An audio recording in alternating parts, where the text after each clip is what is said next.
Hello everyone, welcome to my YouTube channel English craft. आज की इस एनसीईआरटी की सीरीज़ में हम करने वाले हैं 7th पोम, जिसका टाइटल है वेकेशन और ये 6th स्टैंडर्ड की हनीशक्ल की पोम है।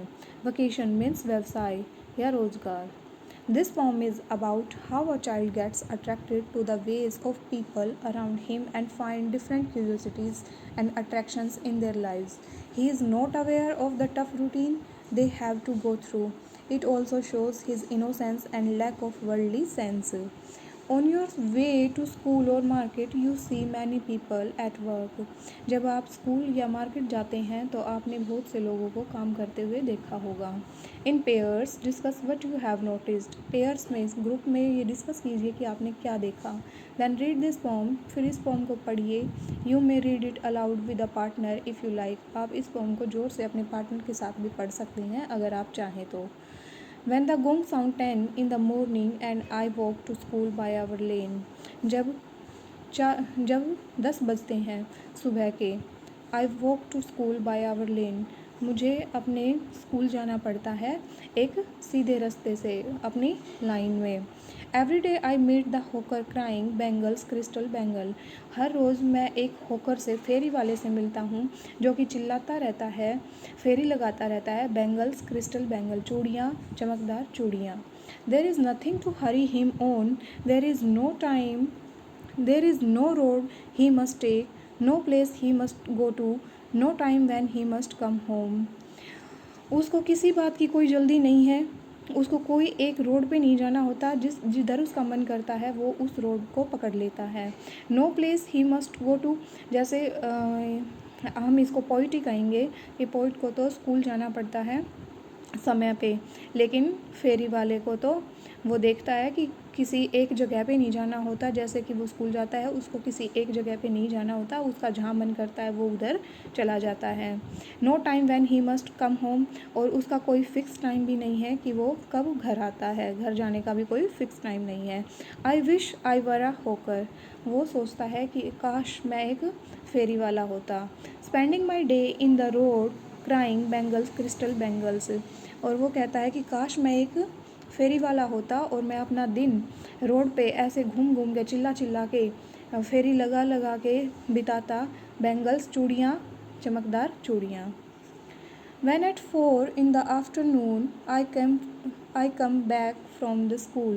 जब 4 बजते हैं दोपहर में तो मुझे स्कूल से वापस आना पड़ता है। जब मैं स्कूल से वापस आता हूँ, I can see through the gate of that house the gardener digging the ground. फिर मैं गेट में से झाँक के वो देखता है कि एक गार्डनर, माली, वहाँ ग्राउंड को खोद रहा है। He does what he likes with his spade. He soils his clothes with dust. वह जैसा चाहता है वह अपनी मर्जी से खोद रहा होता है फावड़े से। ही सॉइल्स हिज क्लोथ्स, वो अपने कपड़ों को ख़राब कर रहा होता है मिट्टी से। Nobody takes him to the task, और कोई उसे डांटता नहीं है।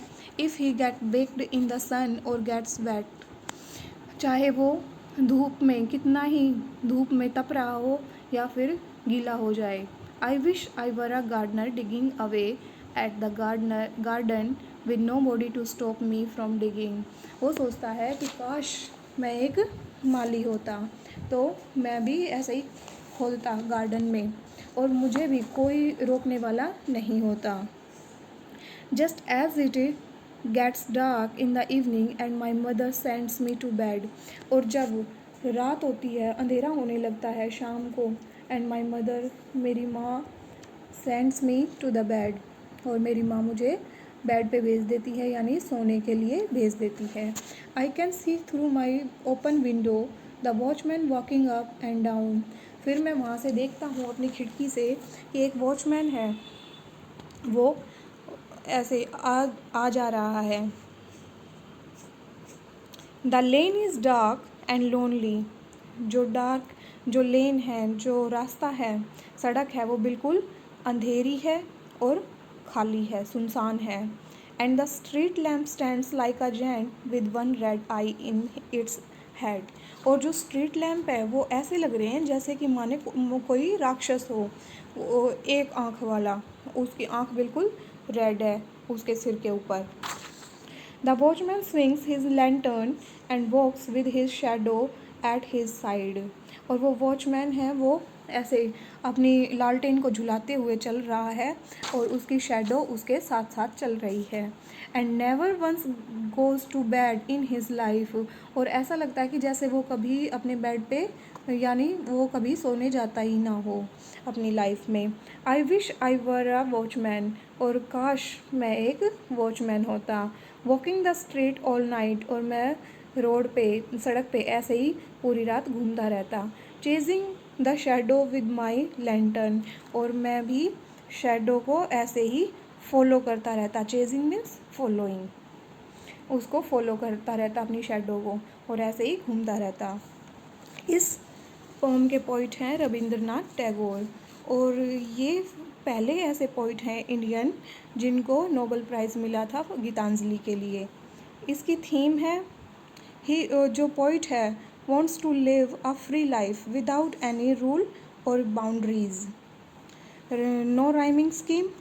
ओनोमेटोपिया है इसमें, जो कि साउंड से रिलेटेड है।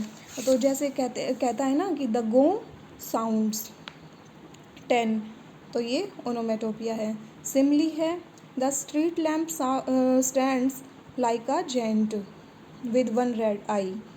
Repetition, I wish I were a watchman, I wish I were a gardener, I wish I were a hawker. Alliteration, the gate the gardener digging, ये एलिट्रेशन है इसमें। इमेजरी है, the lane is dark and lonely. और thank you watching my video. Please like and share my channel.